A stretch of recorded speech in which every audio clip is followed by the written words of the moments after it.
ये जो प्रणाम की, नमस्कार की मुद्रा है, ये बड़ी अद्भुत है। इसमें विज्ञान है। जब आप किसी को भाव में भरकर प्रणाम करते हैं ना, आप पात्र बन जाते हैं। आप में ग्रहण करने की क्षमता विकसित हो जाती है उसी क्षण, जैसे ही आप भाव में भरकर किसी को प्रणाम करते हैं। इसीलिए संतों ने प्रणाम की इतनी महिमा गई है। प्रणाम की विधि बताइए, कैसे प्रणाम करिए।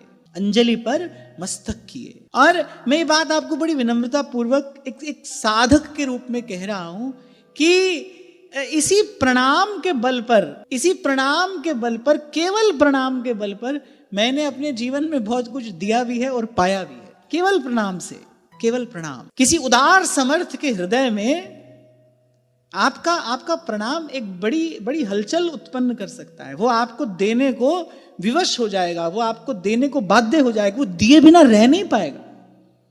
जब कोई इस प्रकार भगवान के सन्मुख जाकर भगवान को प्रणाम करता है ना, तो फिर भगवान दिए बिना रह नहीं पाते। ध्रुवदास जी कहते हैं ना, जल और प्रेम का एक ही स्वभाव है, उस ओर बह जाते हैं जहां पर निवान होता है।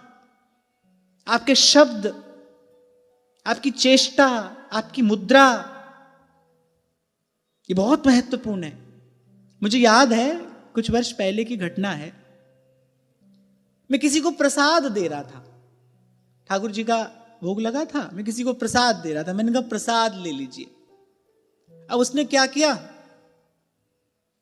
ऐसे एक हाथ आगे कर दिया। एक तो एक बात याद रखना, एक हाथ से कभी प्रसाद नहीं लिया जाता।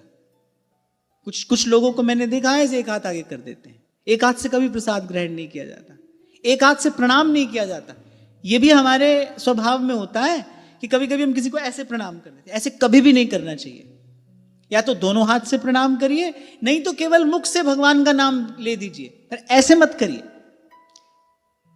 ऐसा वाक्य मिलता है, ऐसा करने से अपना पुण्य क्षीण होता है। एक हाथ से प्रसाद नहीं लिया जाता। प्रसाद ग्रहण करने की भी एक मुद्रा है, किस प्रकार प्रसाद ग्रहण किया जाए। तो मुझे याद है ये घटना घटी। मैं बड़े भाव में भरकर और प्रसाद दे रहा हूं किसी को, सामने वाले व्यक्ति ने ऐसे हाथ कर लिया। अब मेरी प्रसाद देने की इच्छा ही समाप्त हो गई।